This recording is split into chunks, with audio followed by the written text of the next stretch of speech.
Illumine is a laboratory, and it was set up almost about 10 to 15 years ago.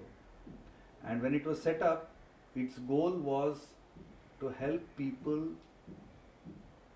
assimilate ideas, not simply understand them, and assimilate those ideas that would actually transform their lives and manifest the potential within those people.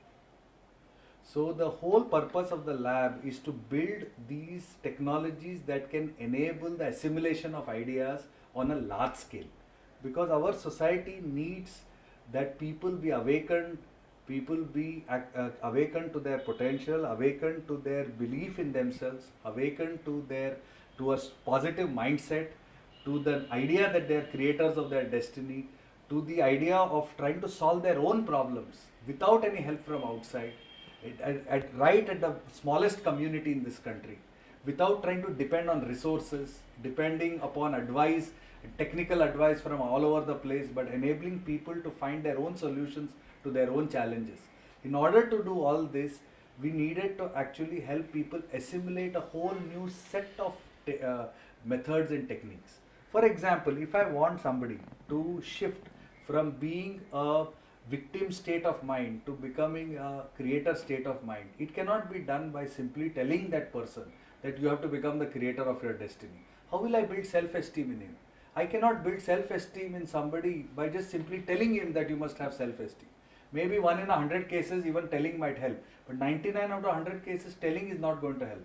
Then I have to create some tools, some methods, some cognitive mechanisms, some processes that will actually help him discover for himself that he has got infinite strength and that he is capable of building his self-esteem. Now that process of helping him discover himself for himself, that he has got self-esteem, and to then be able to apply it effectively, that is our technology. And how to do it on a large scale. For example, the whole problem of helping people discover and build their own self-esteem, we built a program, or what we call precision knowledge intervention, that actually was scaled to 100,000 people in this country, to 100,000 petrol pump attendants in this country. So that's an example of what we do. Similarly, let us say, for example, the idea that you want people to be contributors and to have a contributive orientation in their careers. Today, when people enter their careers, they are saying, what do I get? How much salary am I going to get? What is the lifestyle that I am going to get? Nobody is asking the question, what am I supposed to give? How am I going to make a difference to my organization or to society? What is the value of my work life? What is the value of this entire 30, 40 years that is ahead of me? Now when people start asking these questions, then they start moving into a contributive state of mind, or into a contributive career, to a contributive mode of thinking. Now if I want people to shift into a contributive mode of thinking, it again requires a series of tools for doing it. For example, the way they write their resumes has to be different. If they write a resume where they are going to only look at themselves as a set of assets, then again they will get into a mode, oh, I come from a top institute, and another student will say, I don't come from a top institute, so I am less than him. There is no less or more in the world of human potential. So that is not the angle that we would take. So we have to give them new tools which will help them express themselves more completely. New tools that will help them discover their inner capacities. New tools that will help them try to apply how they would then look at their jobs in a different way.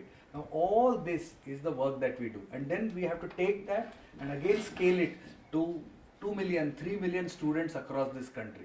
So to build those technologies that can be scaled across the country, which will accomplish these goals of mindset change, development of self-esteem, transformation of the way people think about problems, then the way people are actually engaging with different customers, with different situations.